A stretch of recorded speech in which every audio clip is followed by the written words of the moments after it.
ಸದನದಲ್ಲಿ ನಾನೊಂದು ತೀರಾ ನೀನೊಂದು ತೀರಾ ಅನ್ನುವಂಥದ್ದಾಗಿದೆ. ಕಮಲದಳ ಮೈತ್ರಿಯಲ್ಲಿ ಮತ್ತೆ ಮೂಡಿದ ಬಿರುಕು ಅನ್ನೋ ಪ್ರಶ್ನೆ ಉಂಟಾಗ್ತಾ ಇರುವಂಥದ್ದು.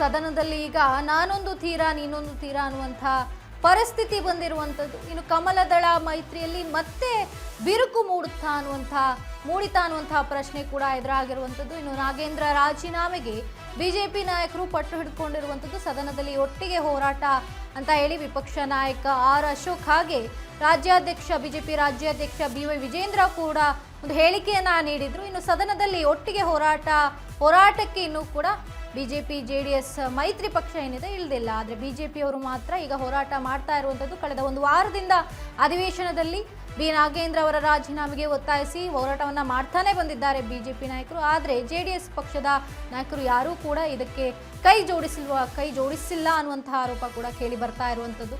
ಇನ್ನು ಬಿಜೆಪಿಗೆ ಬೇಡವಾಯ್ತಾ ನೈಸ್ ಟೌನ್ಶಿಪ್ ಹೋರಾಟ? ಹಾಗಾದ್ರೆ ಕೇವಲ ರಾಜೀನಾಮೆ ಹೋರಾಟವನ್ನ JDSಗೆ ಬೇಡವಾಯ್ತಾ ಅನ್ನುವಂತಹ ಪ್ರಶ್ನೆ ಕೂಡ ಎದುರಾಗ್ತಾ ಇರುವಂಥದ್ದು. ಪಾದಯಾತ್ರೆ ವಿಚಾರದಲ್ಲಿ ವಿಜೇಂದ್ರ ಎಡವಟ್ಟು, ಮುಂದಿನ ದಿನಗಳಲ್ಲಿ ಮೈತ್ರಿಯಲ್ಲಿ ಅಪಸ್ವರ ಸಾಧ್ಯತೆ ಎನ್ನುವಂಥ ಪ್ರಶ್ನೆ ಇಲ್ಲಿ ಎದುರಾಗ್ತಾ ಇರುವಂಥದ್ದು.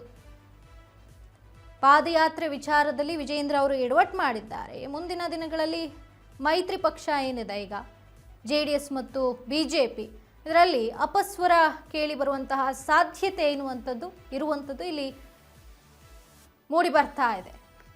ಯಾಕಂತಂದ್ರೆ ಬಿಜೆಪಿ ರಾಜ್ಯಾಧ್ಯಕ್ಷ ಮತ್ತು ವಿಪಕ್ಷ ನಾಯಕ ಆರ್ ಅಶೋಕ್ ಕೂಡ ಒಂದು ಹೇಳಿಕೆಯನ್ನ ನೀಡಿದ್ರು. ಮೈತ್ರಿ ಪಕ್ಷಗಳು ಒಗ್ಗಟ್ಟಾಗಿ ಈ ಹೋರಾಟವನ್ನ ಮಾಡುತ್ತೆ, ರಾಜೀನಾಮೆಗಾಗಿ ಹೋರಾಟವನ್ನ ನಡೆಸುತ್ತೆ ಅಧಿವೇಶನದಲ್ಲಿ ಅಂತ ಹೇಳಿ. ಆದರೆ JDS ಇದರಿಂದ ಹಿಂದುಳಿದಿರುವಂಥದ್ದು. ಈಗ ಒಂದು ರಾಜೀನಾಮೆ ಹೋರಾಟಕ್ಕೆ JDS ಬೇಡವಾಯ್ತಾ ಅನ್ನುವಂತಹ ಪ್ರಶ್ನೆ ಮೂಡುವಲ್ಲಿ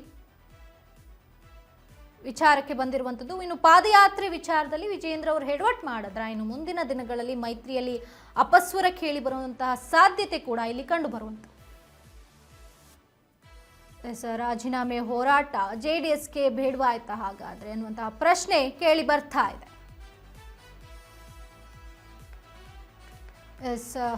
ಸದನದಲ್ಲಿ ಒಟ್ಟಿಗೆ ಹೋರಾಟಕ್ಕೆ ಇಳ್ದಿಲ್ಲ ಬಿಜೆಪಿ ಮತ್ತು JDS. ಸದನದಲ್ಲಿ ಒಟ್ಟಿಗೆ ಹೋರಾಟ ಅಂತ ಹೇಳಿದ್ರು ವಿಪಕ್ಷ ನಾಯಕ ಆರ್ ಅಶೋಕ್.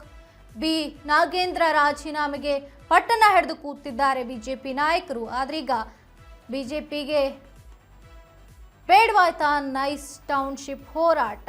ಕೇವಲ ನಾಗೇಂದ್ರ ರಾಜೀನಾಮೆಯ ವಿಚಾರದ ಕುರಿತಂತೆ ಮಾತ್ರ ಇಲ್ಲಿ ಹೋರಾಟ ನಡೀತಾ ಇದೆ. ಹಾಗಾದ್ರೆ ಇನ್ನುಳಿದ ವಿಚಾರ ನೈಸ್ ಟೋಲ್ ಆಗಲಿ ಅಥವಾ ಟೌನ್ಶಿಪ್ ಹೋರಾಟ ಇದು ಯಾವುದ್ರ ಬಗ್ಗೆ ಕೂಡ ಈ ನಾಯಕರು ಗಮನ ವಹಿಸ್ತಿಲ್ಲ ಎನ್ನುವಂಥ ವಿಚಾರ ಕೂಡ ಕೇಳಿ ಬರ್ತಾ ಇರುವಂಥದ್ದು.